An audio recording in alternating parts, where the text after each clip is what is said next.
Hey everyone, it's Peter Kerr from Daydream Nation. Today I've got two esteemed guests to the channel, and we are going to talk about record labels that let down their artists. It may be a single album, it may be the artist's career.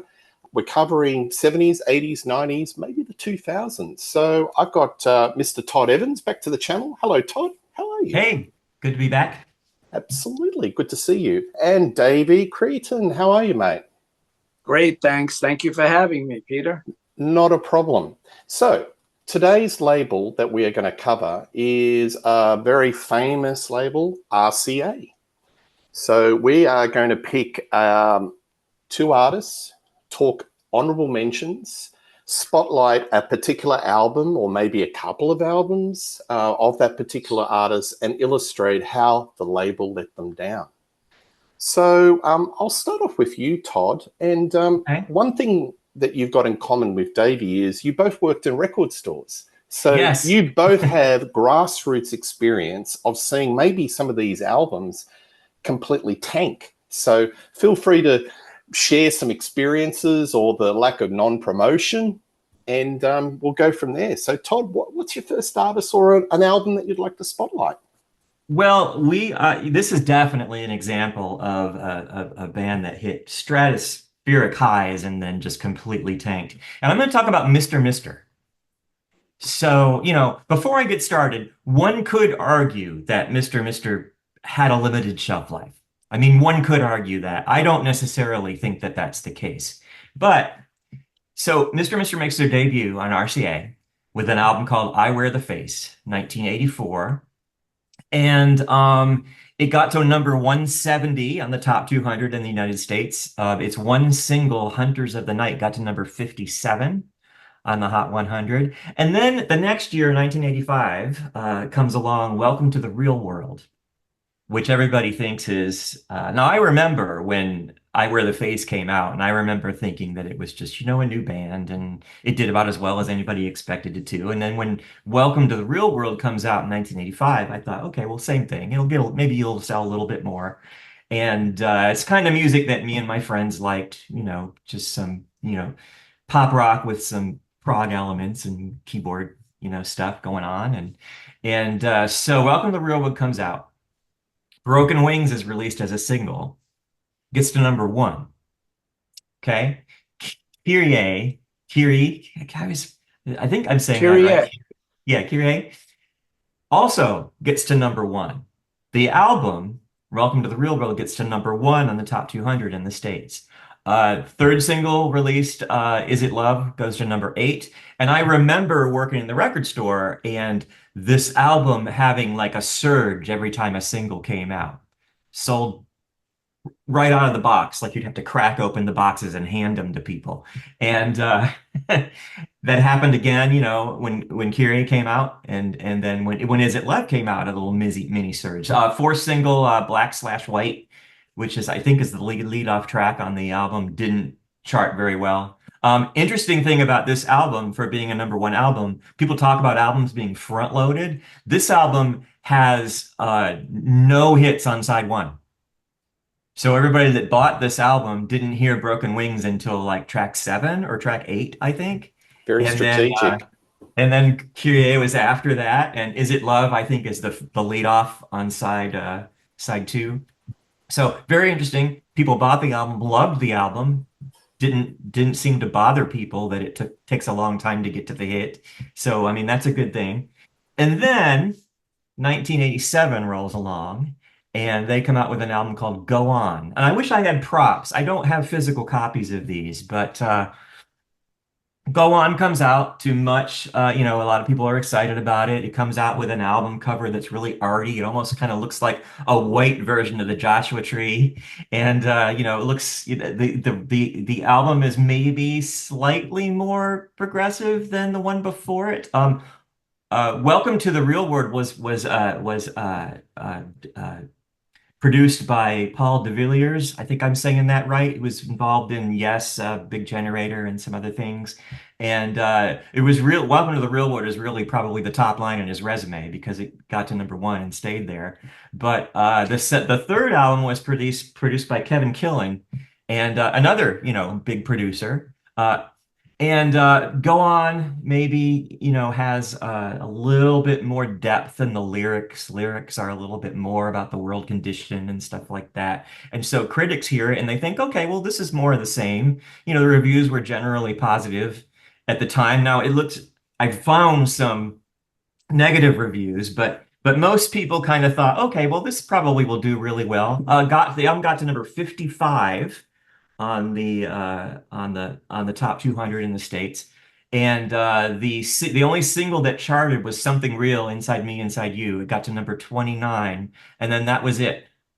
Um, it There were three other singles released: Healing Waters, The Border, and Stand and Deliver, and none of them charted. Stand and Deliver was the title track to a movie, and it was on a movie soundtrack for the movie Stand and Deliver. That didn't help it much.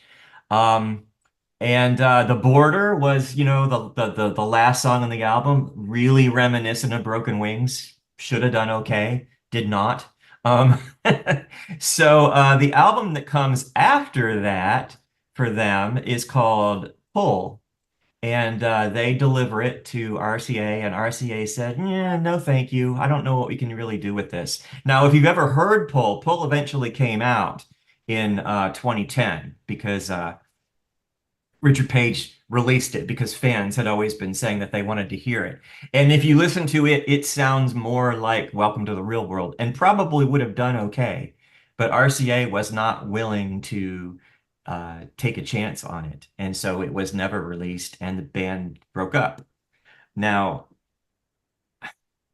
I can't say for sure that was RCA's fault, but it seems like to me that if you've got a number one album and a band turns in an album as good as Go On is, which, what's wrong with it? I don't really know. I don't really hear anything wrong with it other than maybe it's a little bit more.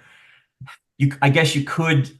I think this is a negative term and I don't really like it, but I guess if you didn't like the album, you could say that it was a little bit more pretentious, a little bit more highbrow than the albums that come before it. But I mean, for it to tank as badly as it did, I remember discussing it. I had a really good friend named Bill, who's still a good friend, never watches these, but in case he is, hi, Bill. But he was my roommate at the time in college or just shortly after college. And he absolutely loved Go On and just assumed it would be just as popular as Welcome to the Real World. And it was not even close. And so I think that's an example of RCA failing first in not being able to revive that because they should have been able to revive it.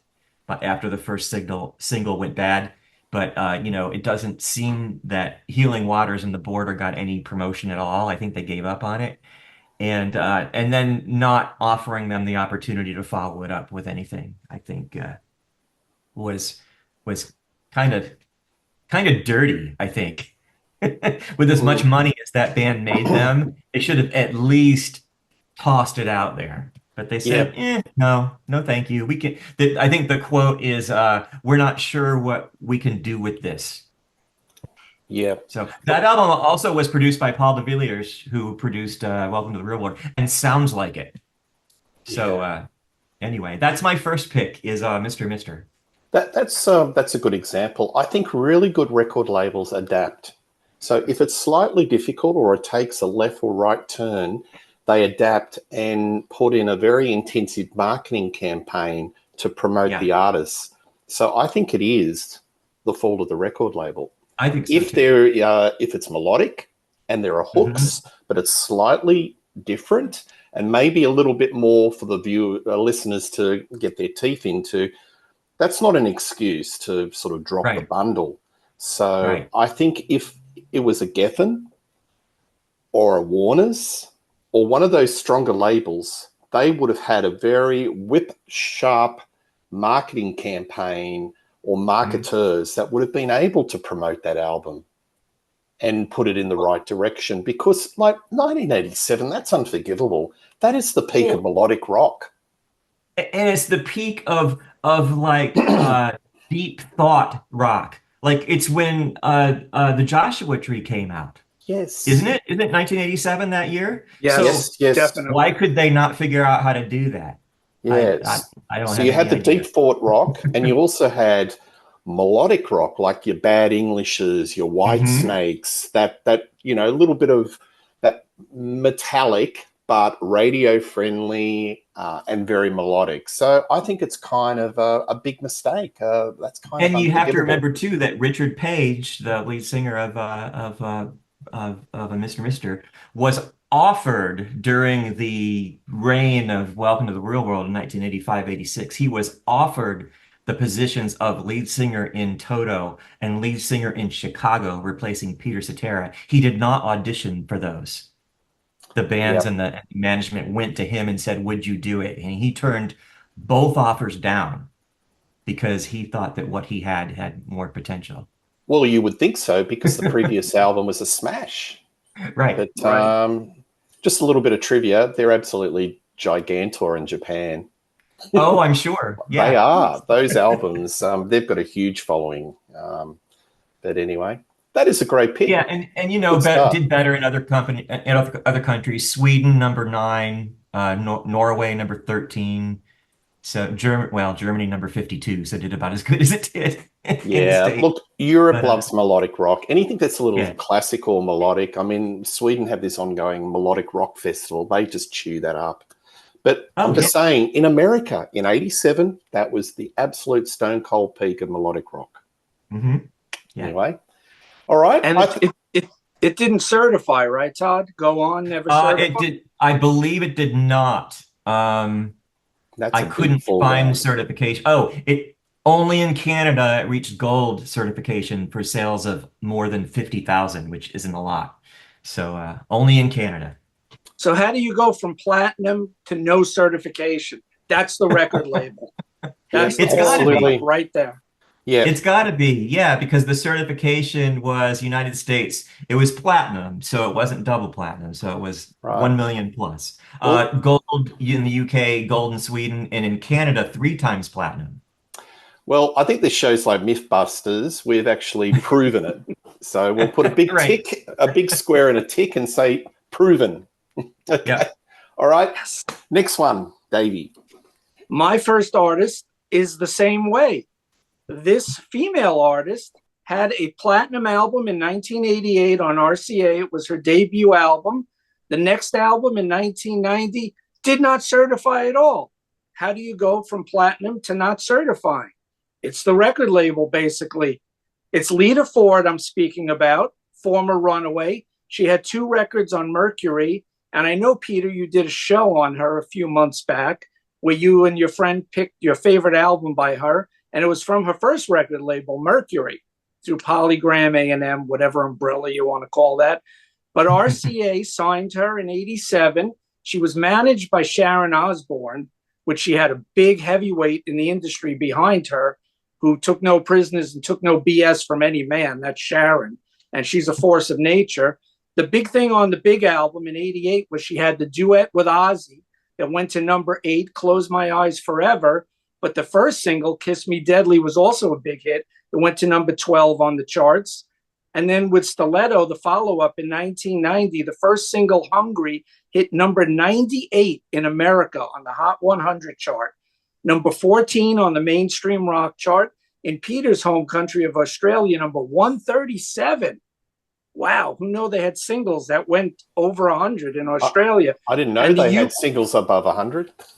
It was really bubbling on to talk about. Probably me. I bought it. And in the UK, it hit number 76.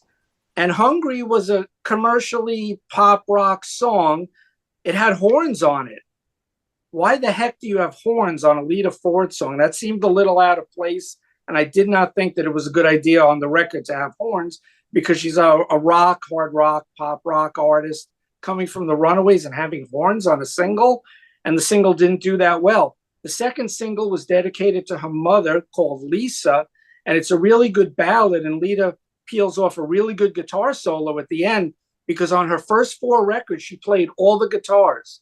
To my knowledge, there are no ghost guitar players. The follow-up, her 5th album, Dangerous Curves, they do bring in another guy to play guitar. I think his name was Joe Holmes. So he adds a lot of heft to that album. I thought there was a bit of a course correction musically, but not chart-wise. So Lisa didn't chart at all. And then they released 4 singles from the Lita, the self-titled album, and 2 singles from the follow-up.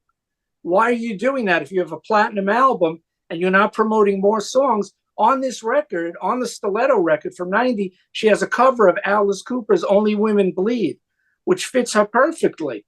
And it's a really straightforward cover, and they didn't release it as a single anywhere. That's RCA's fault. They dropped the ball. Also on this record, there's a song called Cherry Red towards the end of the record. And although I think it's not a great song, it sounds just like Pour Some Sugar on Me.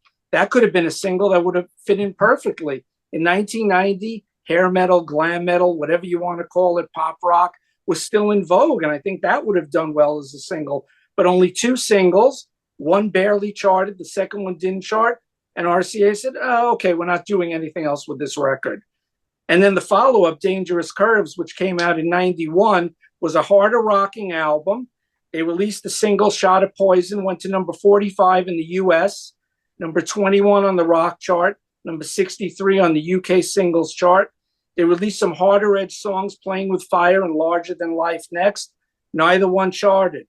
And while I said, well, this is a quality bounce back it's a course correction in the quality, it was just a chart failure. It didn't chart well. And why didn't RCA release the ballad Bad Love as a single from this album? The 4th song, it's a dark ballad. It's a little different. Didn't release it at all. So the album just faded away. And I saw her on that tour. RCA actually got me tickets. I saw her at a very small club upstairs. I don't even remember. I'd have to look it up in Manhattan. I got to meet her backstage. She was pretty cool. And the album just died. And then they released the best of less than a year later and then dropped her from the label. And by then, grunge was coming in and RCA saw the writing on the wall. They said, bye, Lita. Good luck. And she didn't release another album till 1995 on an indie label. And she took a big hiatus for about 14 years. Got married, had some kids. That's a whole other story. She goes into an autobiography. It's a very sad story what happened. But RCA, I think, dropped the ball on the follow-up to Lita, which is 1990's Stiletto. It might not be, it's definitely not as good as the album that precedes it or that follows it, but it should have done better having a platinum album and then going nowhere just like Mr. Todd. I think that's RCA. That's the label's fault. That's my opinion there. But you know what? You made a really good point in that. Her doing a cover of Only Women Bleed is absolutely perfect.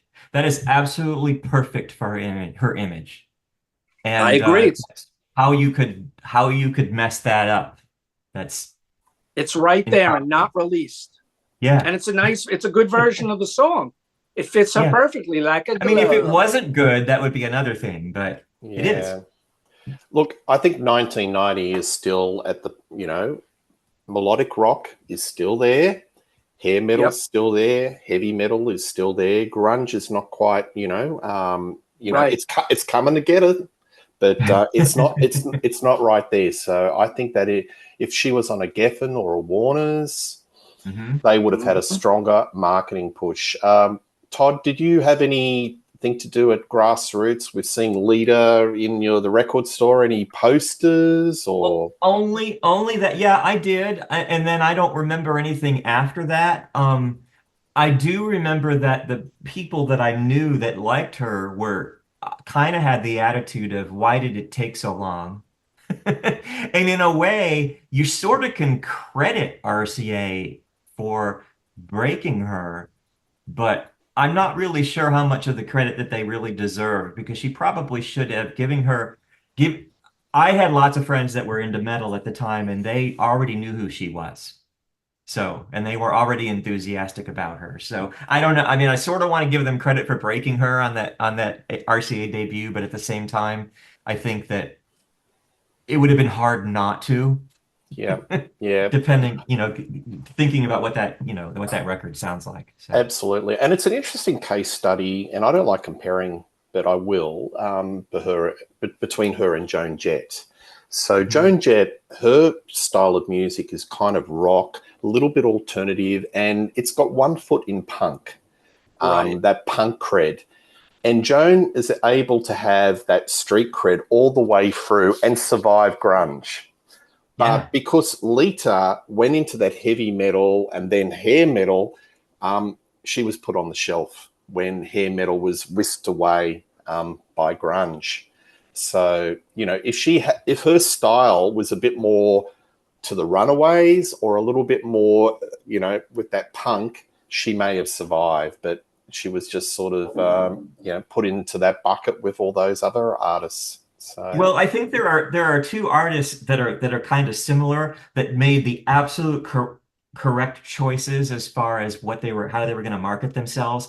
And I think Joan Jett and Billy Idol are the two people that what they decided to do and how they decided to start and how they progressed was spot on.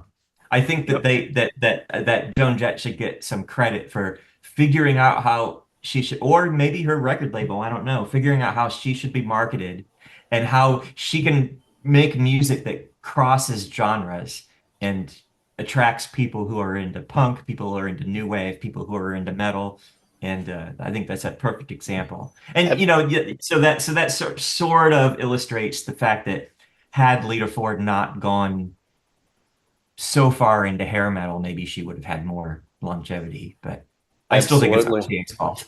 Absolutely. But I tell you what, when you live in the era and it's doing really fantastic, it's really hard to have that outside perspective to think, guys, this has got a limited shelf life, because there are so many artists that they dressed in a certain way. The sounds, the sonics were in that certain way, like, you know, the reverb on the drums and that whole sound. I mean, if somebody just tapped them on the shoulder and said, it's got a limited shelf life, come on, maybe we should just tone it down a bit, you know, get the crystal ball. Anyway. One more thing, working in the record stores at the time, I remember that for Warner Brothers, for Warner, Atlantic, Elektra, we had the same reps coming in with promo CDs, posters, flats. They called them trims. You might remember, Todd, the little 12 by 12s pictures of the album. Oh, I have a stack of them. Cover. So do I in my storage unit, unfortunately, with all my posters, CDs, records, 8-tracks, cassettes, etc. But at any rate, I had the same reps for all the years I worked at this one store, Titus Oaks, but RCA, it rotated. There were always different women coming in. They were changing them, Even MCA, I had the same rep, Polygram, the same guy. And these guys would get me to a lot of concerts, a lot of free tickets, a lot of backstages. The only tickets I remember getting from RCA were to see Lita Ford and to get backstage to meet her. Other than that, it was all from the other labels that we had the constant reps and they treated us right.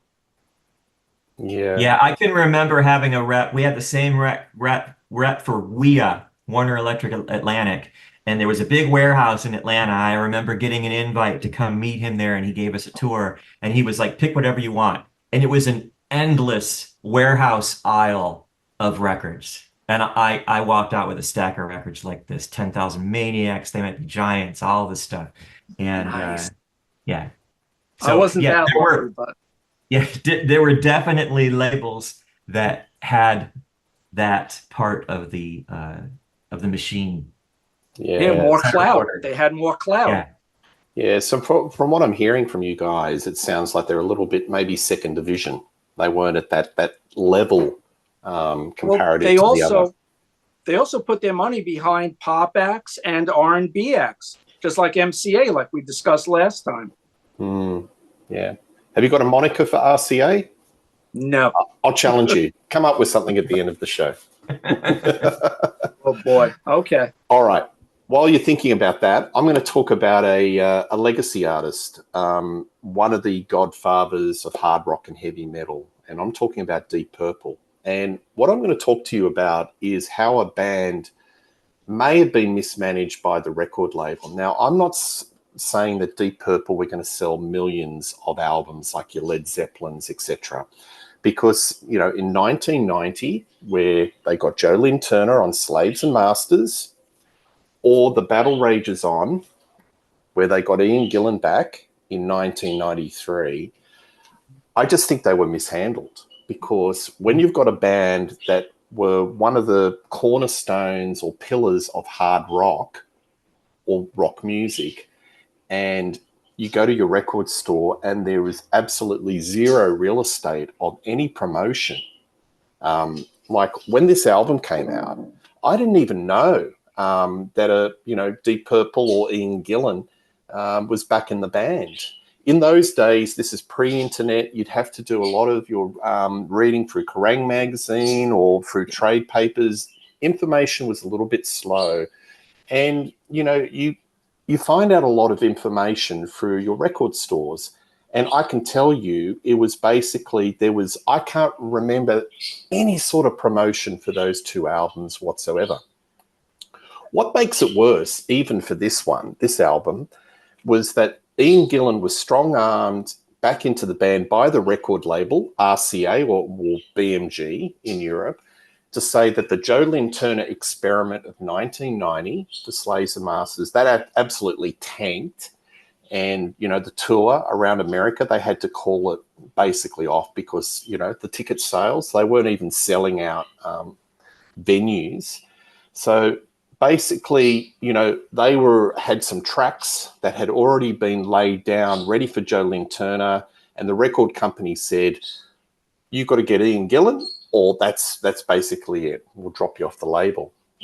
What a way to talk to a legacy band. Seriously, the guys that, smoke on the water in rock. I mean, that's just kind of disrespectful. But the thing that makes it all the more disrespectful is the lack of promotion of this album in 1993, no video.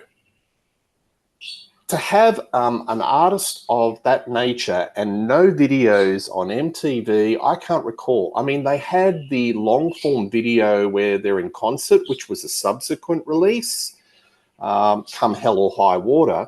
But for that particular album, there was nothing. There was just lack of promotion. Gents, do you remember Todd or Davey in the day, any substantial promotion or any RCA folk promoting either of those albums? No, and as a matter of fact, this is just slightly after my record store days. I did not know that Slaves and Masters and The Battle Rages On even existed until I started watching Sea of Tranquility like 5 years ago. There you have it. I didn't even know that they existed. I'd never seen the covers before. I was like, oh, those albums look cool. When did those come out? Do we know what happened with Polydor? Because you know how they were on Polydor Mercury for Perfect Strangers and the album after that, House of Blue Light. Do we know what happened? Did their contract just run out, or they put out the double live album with the studio version of Hush? That was probably a contractual obligation. Yeah. And that didn't do well. That didn't do well. There might have been some changes, but anyway, they landed in RCA. But to me, it just seemed so minimal and disrespectful. And they just, I know that 1993 is in the midst of grunge, but I still think that if you had a canny record label with a strategy, you would still appeal to those folk that may be older, that are still buying records in the classic rock era to say, hey, Deep Purple are back.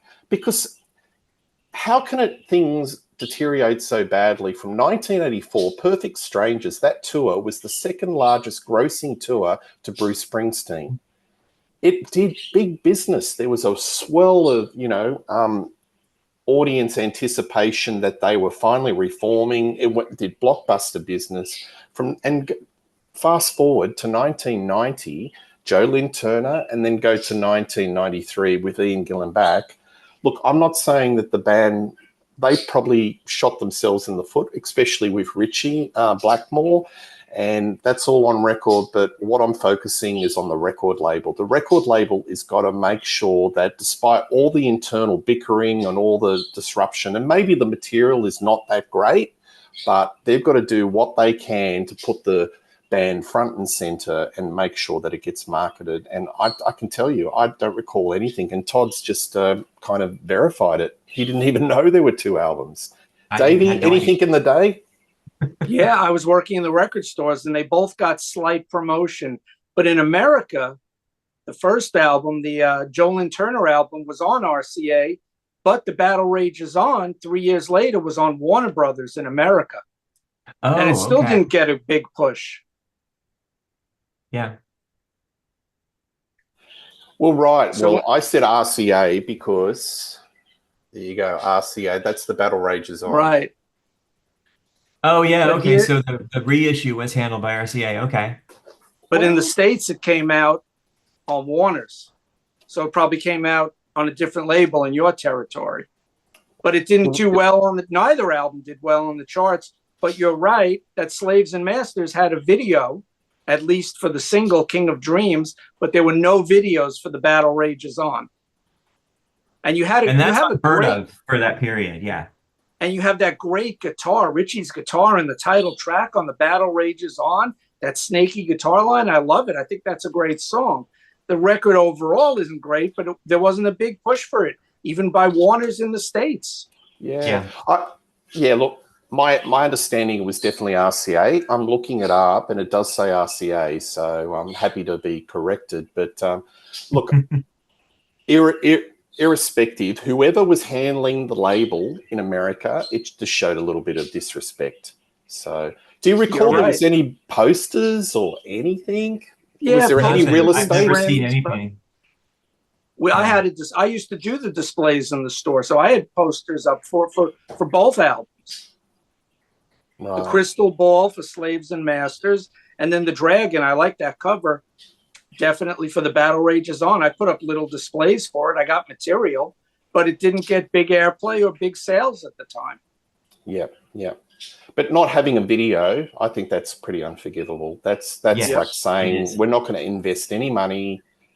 We're just going to tuck it away and it's going to go to die. But, legacy artists, that's, there is a market. And I just think in that era, 1993, everyone was going gaga over grunge. And that's what happens to record companies. There's something that pops out of the air and they just follow it and throw imitation bands, anything that is just similar to like your Nirvanas and your Soundgardens. They just follow it. And anything that doesn't fall within that wheelhouse. We could do an entire series of shows on the legacy artists that got dumped between 1991 and 1993 because it happened. I mean, it's just and to me that's the word that comes to mind for me is cowardly. I think sometimes record labels just fold. They just think, oh, well, that scene's over. Time to chase this. Time to move on. Yeah. Yeah, absolutely. Which is why, independent labels and the situation that we're in now is possibly more conducive to, fostering good music is just, because it's not so cold and corporate and there being so much money involved. And what happened to RCA? RCA were the label where Elvis was on it, David Bowie, ABBA. Now, those artists, seriously, Bowie wasn't blockbuster business in America, and I'm talking about #1 albums. He was like one of the biggest cult artists. It took him till Let's Dance on a different label to finally break through into multi-platinum status in America. But RCA were very patient, put a strong marketing push in the 70s and supported their artists. Why did they, like with Deep Purple in the 90s, why did they take that different sort of attitude? They're really sort of taking a different marketing strategy. They wouldn't have done that to Bowie in the 70s. They were chasing trends. Yeah, and it has to do with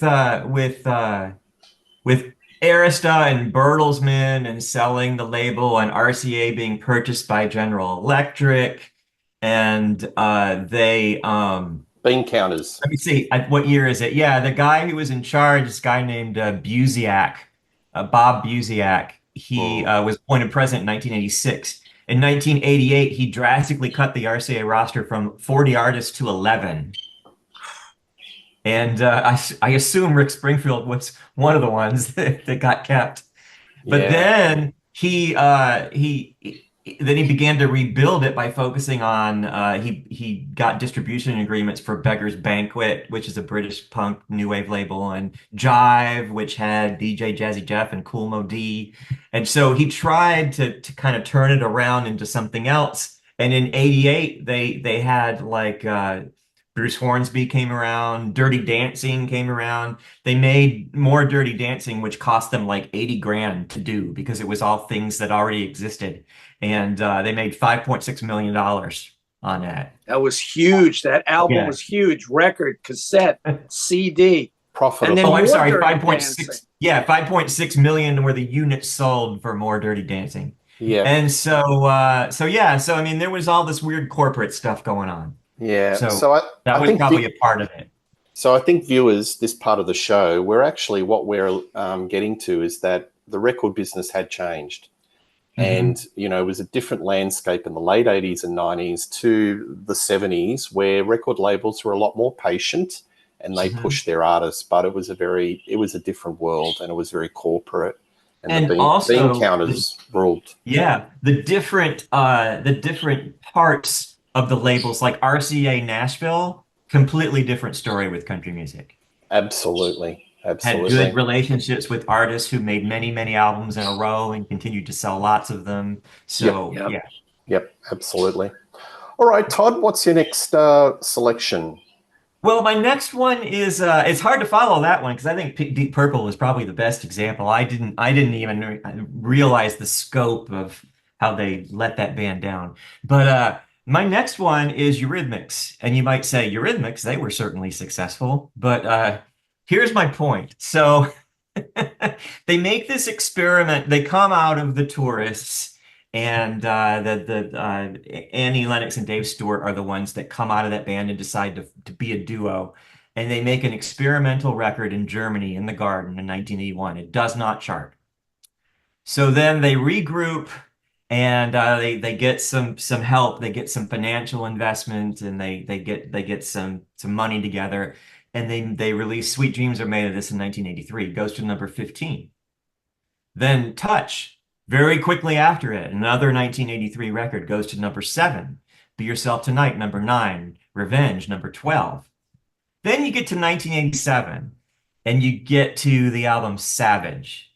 And full disclosure, I think Savage is one of the very best albums of the 80s. I think it's an absolutely brilliant, beautiful record. More experimental, takes them back into a more of an electronic European realm where they had been, prior to that, evolving in kind of an American way, becoming more and more American, becoming more of a band, you know, with live drums and horns and stuff like that. And Savage brings them back into this whole sleek European synth kind of a thing. And but here's what happened with that album. So in the UK, this is the singles that were released from Savage. Well, first of all, I should say that in 1987, Savage in the United States reached number 41 on the charts. In the UK, it reached number 7. Now, here's part of what happened there. First single, Beethoven, I Love to Listen to, kind of an experimental kind of a song with maybe limited appeal. No US single.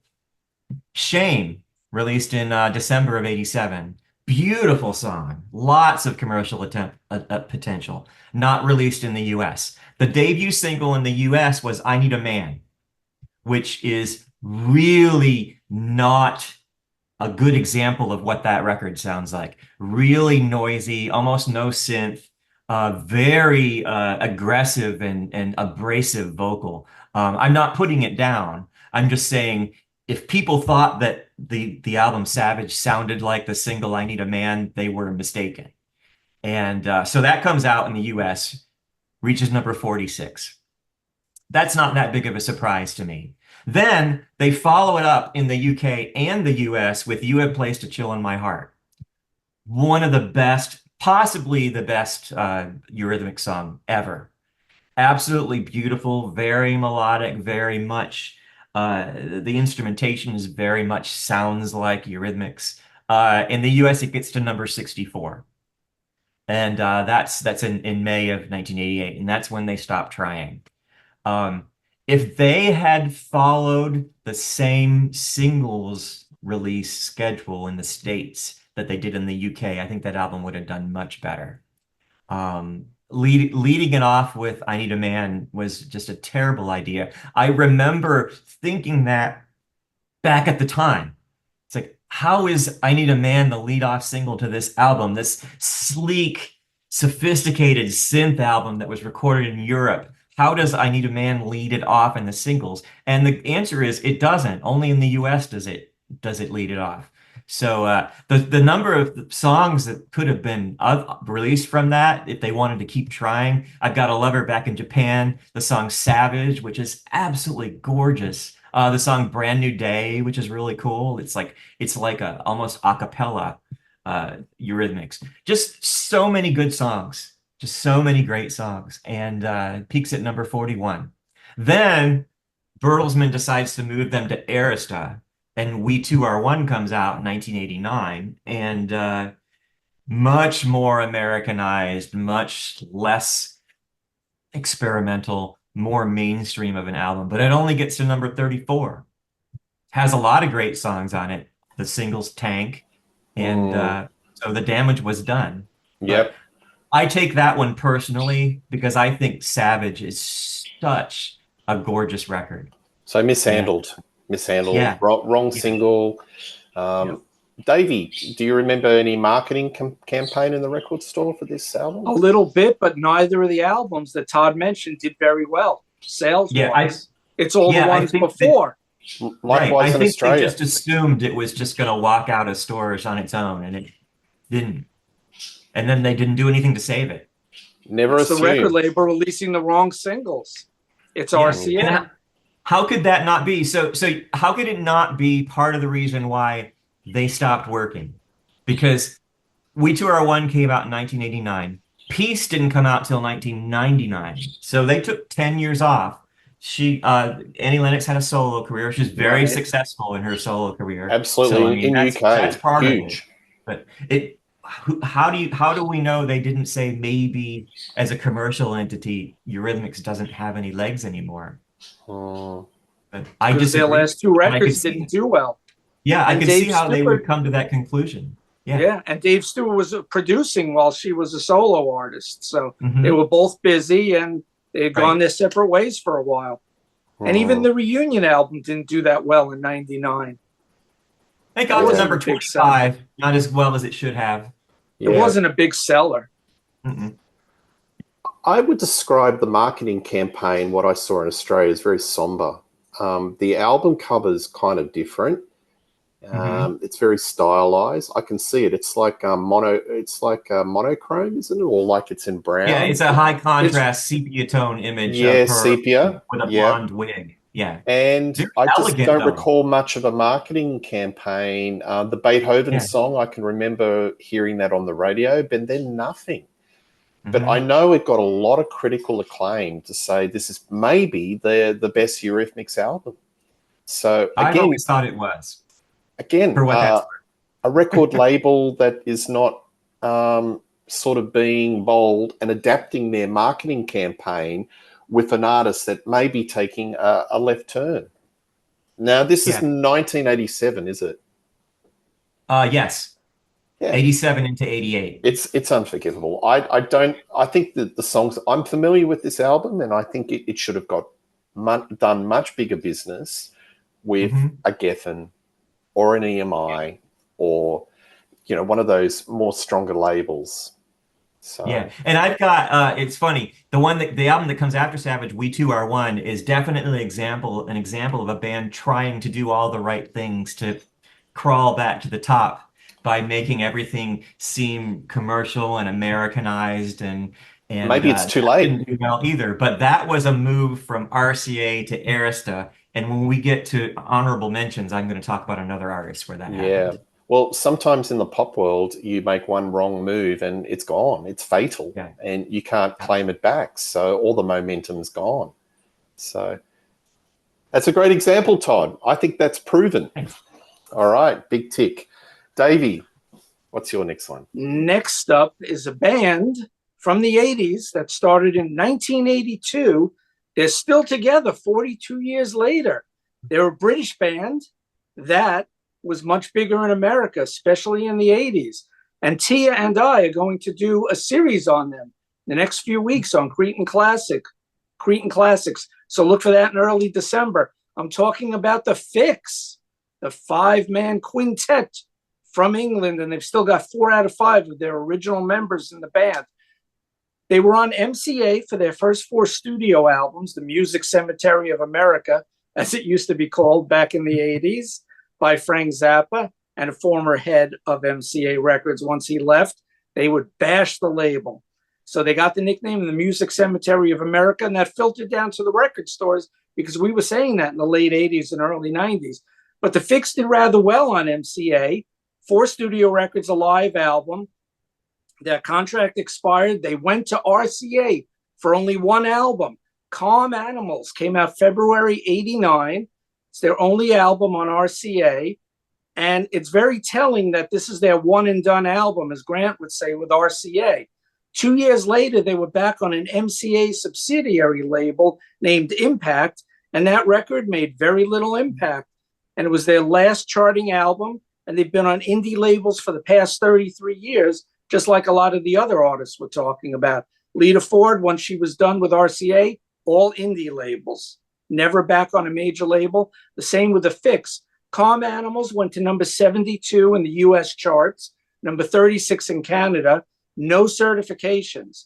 Their last album for MCA, the studio album, hit number 30 in America, number 26 in Canada, and number 99 in Australia, where you are, Peter. The live album hit number 110 in the US. This is more of a rock-based album than their previous, slightly more new wave efforts, and singer Cy Curran even strapped on a guitar to add to the guitar crunch from Jamie West Oram, who I think is a very underrated guitar player. The song Driven Out hit number 55 on the Billboard chart, went to number 1 on the mainstream rock charts here, number 11 on the modern rock charts. The follow-up single, Precious Stone, went to number 23 on the mainstream rock chart, but it never hit the Billboard chart. It's a very commercial, pop-oriented, mid-tempo song, and it should have been serviced to top 40 because it didn't do anything on top 40. So they sort of, I guess, considered this a failure.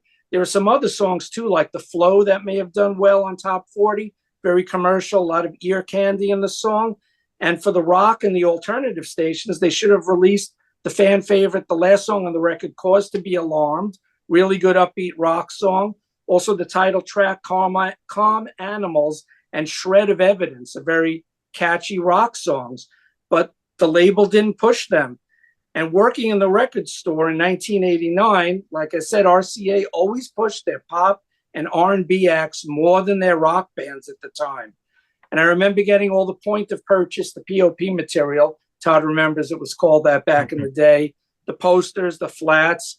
And sometimes the record label, a lot of times the reps for the big labels would come in and make displays. With RCA, sometimes they just hand it to you. Sometimes they would do it. But they didn't seem as invested in their rock acts as they did in the R&B and the pop bands. And I think this album on RCA should have done better, but it's very telling, a one and done on the label. And they should have put more time in the Fixx. Maybe their time was done. They had a limited shelf life, who knows? But I think Calm Animals is a really good album. It's going to rank high on their overall 10 album catalog when we get to that in the future on my channel. But RCA just seemed to drop the ball with the Fixx.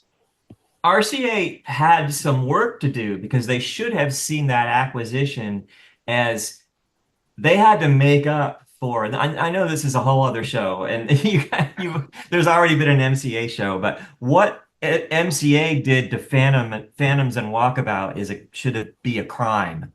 And so RCA should have been like, okay, what went wrong to 2 fabulous albums that sort of didn't really quite tank but didn't meet expectations.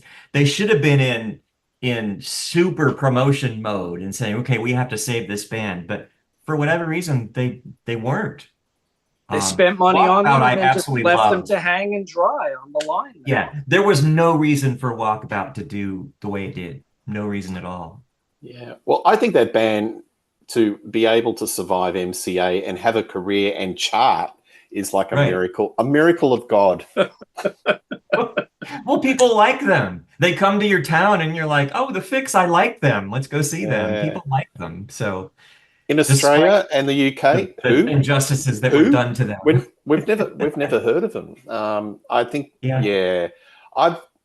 I've sort of discovered this band in the last 5 years, and they're really good. But if they had the right label, they would have been as big as these guys, the Police. Seriously, if they had the right record label. But they just great frontman with a great voice. Yeah, incidentally, doesn't look or sound like anybody else. Yeah. They're good live. I've seen some live footage of them on YouTube. They're going to be going back to England and doing their first tour in, I think, like a long time. Yeah. So, they play in America more because they sold more albums here and they're more popular here than in their own home country. Absolutely. Yeah. It's bizarre. So, no, that's a really interesting and good selection. And it was like one album. Yeah, just one album, Calm Animals, 1989. That was it. Okay. All right. Thank you, Davey. I think that's confirmed. The next one I'm going to pick is the genre of heavy metal. This band had a radio hit that was just so infectious and earworm and catchy. It got played on a lot of music video stations. I went to a club in LA, and they were still playing it on the jukebox. And I'm talking about Autograph and the album Sign In Please. And they had an Uber hit that went top 30 called Turn Up the Radio. So Autograph, they had the world at their feet. They were supporting Van Halen on the 1984 tour, which is, you can't get much more blue chip than that. But alas, the record label, I don't think had the heavy metal or hard rock smarts or understood them that could push that album to the stratosphere. It went gold, but there were so many other songs on that album that could have and should have charted, got them to that next level. This band has got the lead singer, Steve Plunkett. He is a very clever songwriter. I think he's underrated. Steve Lynch, as a guitarist, was one of the original finger tappers. Everyone thinks it's Eddie Van Halen, but Steve Lynch was doing it as well. So he was like a peer of Eddie Van Halen, a similar time. You listen to the album, clever arrangements. I've always described them as a heavy metal version of the Cars. Very quirky lyrics, smart wordplay. Like, they've got a song called My Girlfriend's Boyfriend Isn't Me. They did a follow-up called Autograph, That's the Stuff. Blondes and Black Cars, Take No Prisoners. It's just full of melodic nuggets, nice harmonies, Eddie Van Halen guitar lines, a lot of synth. It should have done really well in 84 come 86. And this is just around the time where melodic metal was really getting a lot of sort of impact on radio and on the charts. But RCA, alas, didn't know what to do with them. And they sort of withered on the vine. They did one more album, and that was Gonski for them. So I'm just thinking, coming back to the same old thing, if it was on a Geffen or a Warner's, they would have had a bigger marketing push. And especially being on a tour with Van Halen on 1984. Incidentally, Van Halen weren't very nice to them. I think they used to turn the stadium lights on or not give them much of a stage. But because they did that because they thought these guys are actually quite good and competitive. So that was kind of a compliment in itself. Didn't they also tell the guitar player in Autograph no finger tapping because that's no Eddie's solos, no solos? Yeah, so that's kind of praise indeed. You know, your competition, because I think Van Halen had this theory that we used to put substandard bands to make us look good.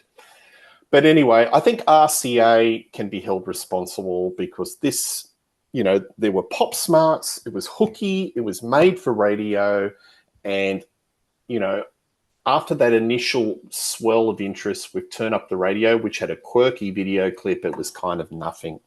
Gentlemen, anything from America that you want to share that you were there? And Okay, Blondes in Black Cars, I think is a great song and should have been a hit, but RCA dropped the ball again. Stopped Catchy, trying. super rocking, upbeat song that did nothing. Yeah, I'm glad that you brought them up, Peter. I was hoping that somebody would, because I didn't research this, but I remember at the time, and I also have had a conversation with my buddy, my local friend who owns a record store about this. At the time, RCA really wanted a big metal band. They really wanted it. And so and there are probably other ones that they tried that didn't go as far as Autograph. Like I said, I didn't research this, but when they got Autograph, I remember thinking in my record store days, wow, RCA got a metal band that broke, and then nothing. So one song. They're known for one song. And what a song. Yeah, it's a great song. It is a great song, and a good song is a good song. And, you know, just take away this moniker of whether it's a hair metal or, you know, the whole goofy image. It's a really hooky song. These guys write really good songs, great arrangements. And as I said, I can't get out of my head. I think they are kind of a heavy metal version of the Cars. Very quirky lyrics, that sort of nice turn of phrase, and they should have been bigger if they had the necessary record company support, but alas, it was not meant to be. Yeah. All right, well, there you have it. We've had 2 selections each. Why don't we just throw in some honourable mentions in respect of the RCA label, bands or artists that should have done bigger, if not, in our opinion, for the label. Todd, have you got any honourable mentions? One of the ones that I almost talked about, but I didn't feel like I had that great of a case for, because I think that they might have run their course. Plus, I think that they changed to being instead of the band, this person as a solo artist. But Bruce Hornsby and the Range, huge album, not huge album at all for the third one, and then The End. And so that, you know, is an artist that people really like, but they couldn't seem to make that last. I jotted down Hall & Oates, and it's interesting because what I'm really talking about is what happened they had all of these records in the 80s that were super popular. And then you get to, and again, this is what I was alluding to before when I was talking about Eurythmics. You get to this one period in their career in 1988 where Bertelsmann moved RCA or Hall & Oates from RCA to Arista. And then this Arista album comes out called Ooh Yeah, which prior to that, all of the Hall & Oates albums got more and more experimental and more kind of cutting edge with the technology, but it sounded like they were really into it and it was what they wanted to do. Ooh Yeah comes out and it's every overused sound from 1988 and it just sounds like a big mess.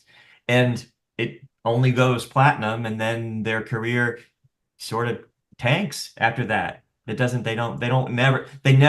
always a good concert draw, but they never sell very many records after that. Now, you could say that RCA deserves credit for picking them up when Atlantic dropped them.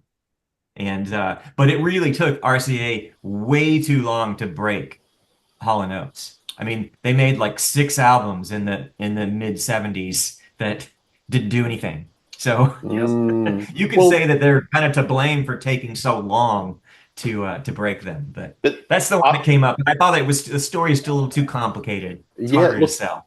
That's a really good pick, Todd, because that shows that the record label were very patient, willing to work with the artists as they develop their sound, because you know, those early Hall & Oates albums do sound different. It's not the blue-eyed soul of the late 70s and early 80s. But I can actually put a line in the sand where I think that was the end of Hall & Oates, especially in these territories, for being in the charts, because they were phenomenally popular over here. And I think Big Bam Boom, 1984, that was it. After that, nothing. Not really. Maybe. Because when you compare that album to Ooh Yeah, it is also very electronic and very noisy. But for some reason, Big Bam Boom works and Ooh Yeah does not. Well, Big Bam Boom is kind of noisy too, because if you listen to it, I like that album, but boy, it's got But it everything doesn't cross that line into, Yeah. oh, this sounds like a bunch of suits tried to make them into something, super marketable. Yeah, well, and also took them 4 years, and 4 years Yeah. in the 80s, between 84 and 88 for the Ooh Yeah is probably a lifetime, because there was a lot of changes. They should have probably kept the momentum going. But look, that's a good pick. I think so too. And the Live at the Apollo album that they did was sort of a departure and not very well received by certain parts of their fan base. And I'm sorry, I always try to remember to call them by their actual name, Daryl Hall and John Oates. So sorry for shortening it. Yeah. Have they reconciled yet? I don't know. No. Maybe. No. Bad blood. A lot of bad blood. Luckily, I got to see them right before they split. I saw them at I saw them in 2019. Yeah. Can't we just all get along? Hey, come on. Now, when it comes to money, ego, power, fame, the guy's whispering in your ear, you're the star, the other person, rest of the band, they're not good. You're the star. Look, I think that they're probably gone ski. You won't see those guys again. Anyway. Yeah. All righty. Davey, any honourable mentions? Yeah, I'll just do one to save some time. The Smithereens put out one record on RCA in 1994 called A Date with the Smithereens. Before that, they were on Capitol Records. They had 4 decent-selling records. Their previous album in 1991, they had a top 40 single. And Butch Vig was supposed to produce the follow-up, but he was busy with other projects. He dropped out, and Capitol Records said, okay, Smithereens, goodbye. So a few weeks later, they get a deal with RCA, but they lost their momentum. 1991 to 1994, they put out A Date with the Smithereens on RCA. RCA released one single, Miles from Nowhere, catchy song. Didn't do well on the top 100, only hit number 17 on the mainstream rock chart, and that was the only single release. Afternoon Tea, I think, would have done really well. Very Kinks-sounding, sort of British-sounding, throwback 60s pop rock song.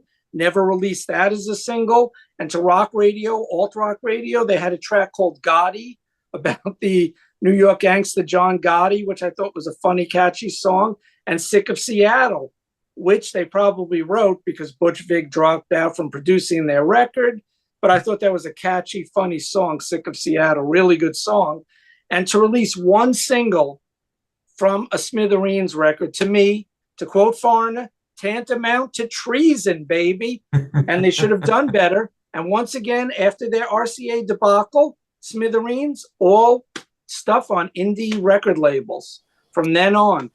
Yeah, absolutely. Like, you think in that early 90s period, that should have been like the most fertile period for them to be popular. And they beefed up their guitar sound for this record. It was heavier. Instead Absolutely. of less jangle and more hard rock guitars, and they still, RCA dropped the ball. That was if they had a canny record label, they should have been kind of huge because, radio was playing alternative rock. That was like, let's make hay, baby, but that's really that's terrible. Well, and to come after being on Capitol, because we could do one of these shows on Capitol, because in the 80s they dropped the ball on lots of people, Tom and Stolby, the Motels, the list goes on and on. But if you've got 4 albums on Capitol, well, the first one I guess is on Enigma, but then you get to be on RCA, and RCA does worse than Capitol. Well, that's pretty bad. We're working ourselves up the tree there, Todd. I'm sure we're going to be talking about Capitol. All right, I'm going to talk about one artist who's like a kind of deity in Australia. Has the second highest selling album of anybody in these parts, and also probably the biggest selling Australian artist. And I'm talking about John Farnham. He had a song called You're the Voice. that was just an uber hit, and the album was called Whispering Jack. Went top 10 in the UK with You're the Voice. Sold bucket loads over here, obviously, but in America, nothing. And they're on RCA, so that is a big head scratch. I remember when it came out. Yeah. It's a good song. Any promotion? I don't remember any. Yeah. There you go. And Heart actually covered that song. I like their version. Absolutely. But if you hear the song, it's just so instantly catchy, infectious. He had the guy's got wonderful set of pipes, and he was in the frame to replace Ian Gillan in Deep Purple. He's got that beautiful AOR voice, but maybe it was like selling ice to the Eskimos, because there were a lot of artists that, I think America was pretty cluttered with a lot of AOR artists that had great voices, but this album, it's just so infectious. It's radio friendly, and You're the Voice is a great song, but alas, it wasn't to be, and it was on RCA. So if he was on a different record label, might have had the necessary marketing push, and he could have been a huge act. Anyway. All right. Well, thank you, guys. I'm sure we're going to do another series, another show, perhaps Capitol or one of those other labels. There is a litany of different record labels out there that, have not looked after their artists through neglect, mismanagement, marketing decisions that should have gone in a different direction. But Todd, wonderful to have you on the show. There's so many great shows on Rock Daydream Nation. Just type in Todd Evans.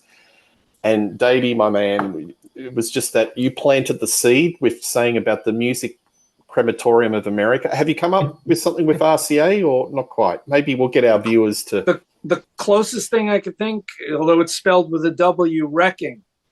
The Wrecking Cemetery of America, because they wrecked a lot of careers. Just put a little slash instead of the W. All right. Not a bad one. Not a bad one. Please like and subscribe to Rock Daydream Nation. Tell us about some other artists that were on this label that you think they could have done better if not for for the record label. We love reading your comments. And one thing's for sure, you will see these fine gentlemen on the channel in 2024 and 2025. Have a good evening and cheers. Thanks, everybody.